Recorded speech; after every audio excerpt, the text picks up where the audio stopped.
ওয়াজআলু মান ইয়াশাউ আকিমা, তিনি যাকে ইচ্ছা তাকে বন্ধা বানান।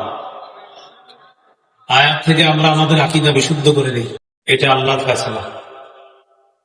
25 পারা 7 নম্বর পৃষ্ঠা, সূরাতুশ শুরা 49-50 নম্বর আয়াতে আল্লাহ বলেন, লিল্লাহি মুলকুস সামাওয়াতি ওয়াল আরদ, আসমান জমিনের রাজত্ব আল্লাহর। ইয়াখলুকু মা ইয়াশা, তিনি যা ইচ্ছা তা সৃষ্টি করেন। ইয়াহাবু লিমান ইয়াশাউ ইনাসা, তিনি যাকে ইচ্ছা কন্যা দান করেন। ওয়াহাবু লিমান ইয়াশাউ যুকুর, তিনি যাকে ইচ্ছা ছেলে সন্তান দান করেন। আও ইউযাওয়িজুহুম যুকরানা ওয়া ইনাসা, তিনি যাকে ইচ্ছা ছেলে মেয়ে উভয়টা দান করেন। ওয়াজআলু মান ইয়াশাউ আকিমা, তিনি যাকে ইচ্ছা তাকে বন্ধা বানান। আয়াত থেকে আমরা আমাদের আকীদা বিশুদ্ধ করে নিই, মেয়ে দেওয়া আল্লাহর ফয়সালা, ছেলে দেওয়া আল্লাহর ফয়সালা, ছেলে মেয়ে উভয়টা দেওয়া এটা আল্লাহর ফয়সালা। ছেলেও হবে না মেয়ে হবে না, এই ফয়সালাও আল্লাহর। আমাদের সমাজে একটা কুসংস্কার, মেয়ে হলে চেহারা কালো করে। 14 পারার 12 নম্বর পৃষ্ঠা, সূরা নাহলের 58 নম্বর আয়াতে আল্লাহ বলেন,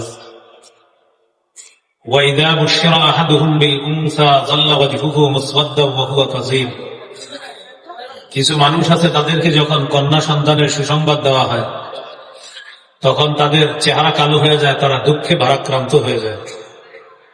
কন্যা হলে চেহারা কালো করে অনেক মানুষ।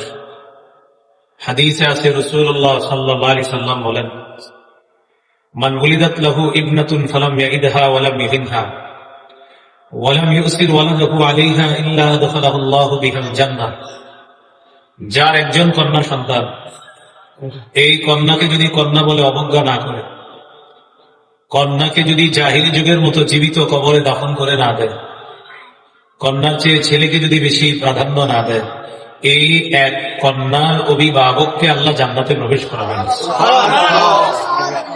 যার 2 জন কন্যা আছে, রাসূলুল্লাহ সাল্লাল্লাহু আলাইহি সাল্লাম বলেন, মান আলা জারিয়াতাইন, যার 2 জন কন্যা, কোন ব্যক্তি যদি 2 কন্যাকে লালন পালন করে, দাখালতু আনা ওয়া হুয়াল জান্নাতা কাহাতাইন, রাসূলুল্লাহ সাল্লাল্লাহু আলাইহি সাল্লাম বলেন, 2 কন্যার অভিভাবক এবং আমি এইভাবে পাশাপাশি জান্নাতে প্রবেশ করব। যার 3 জন কন্যা বা 3-এর অধিক কন্যা, রাসূলুল্লাহ সাল্লাল্লাহু আলাইহি সাল্লাম বলেন, মান কানাত লাহু সালাসু বানাত, যার 3 জন বা 3-এর বেশি কন্যা আছে, ফায়ুবিহিন্না ওয়া ইয়াকফিহিন্না ওয়া ইয়ারহামুহুন্না, কন্যাদেরকে কন্যা বলে যদি অবজ্ঞা না করে, কন্যাদেরকে যদি মায়া করে, স্নেহ করে, আদর করে, তাদের জন্য বাবা হিসাবে যথেষ্ট হয়ে যায়। ওয়াজাবাত লাহুল জান্নাহ আলবাত্তাতা, এই 3 কন্যার অভিভাবকের জন্য অবধারিতভাবে জান্নাত ওয়াজিব হয়ে যায়। তাহলে কন্যা হলে চেহারা কালো করা যাবে না, এটা আমাদের সমাজে একটা কুসংস্কার। ছেলে হোক মেয়ে হোক, প্রথম করণীয় তার কানে আযান দেওয়া। আবু দাউদ হাদিসের কিতাব 5105 নম্বর হাদিস। এই হাদিসের বর্ণনাকারী সাহাবীর নাম উবাইদুল্লাহ ইবনে আবি রাফি। তিনি বলেন, রাআইতু রাসূলুল্লাহ সাল্লাল্লাহু আলাইহি ওয়াসাল্লাম আযানা ফি উযুনিল হাসান ইবনে আলী ইবনে আবি তালিব রাদিয়াল্লাহু আনহুমা হিনা ওয়ালাদাতহু ফাতিমাতু বিস-সালাহ, যেদিন হযরত হাসান জন্মগ্রহণ করলেন, সাহাবী বলেন, আমি দেখলাম আল্লাহ রাসূল হযরতে হাসানের কানে নামাজের আজানের মতো অবিকল আজান দিতে আল্লাহ রাসূলকে আমি দেখলাম। নবীকে দেখলাম, নবী তার নাতি হযরতে হাসানের কানে নামাজের আজানের মতো আজান দিতে দেখলাম।